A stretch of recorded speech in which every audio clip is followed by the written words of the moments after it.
જો તમારા જમીનના 7 બરના ઉતારામાં ખોટી રીતે કોઈ બીજાનું નામ ચડાવી દેવામાં આવ્યું હોય તો શું એ નામ કાઢી શકાય? તેની કાર્યવાહી શું છે?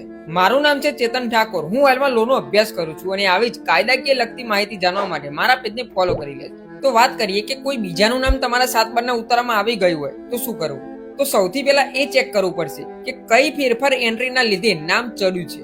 તે માટે NEROR પોર્ટલ પર જઈને 7 બર અને ફેરફાર એન્ટ્રી નંબર ચેક કરો.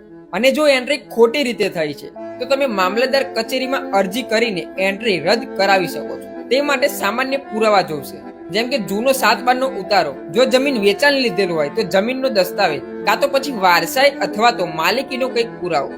મામલતદાર તપાસ કરીને જો સાબિત થાય કે નામ ખોટી રીતના ચડ્યું છે તો તે ફેરફાર એન્ટ્રી રદ કરી શકે છે. અને જો મામલો મોટા વિવાદનો હોય તો તમે સિવિલ કોર્ટમાં પણ કેસ કરી શકો છો.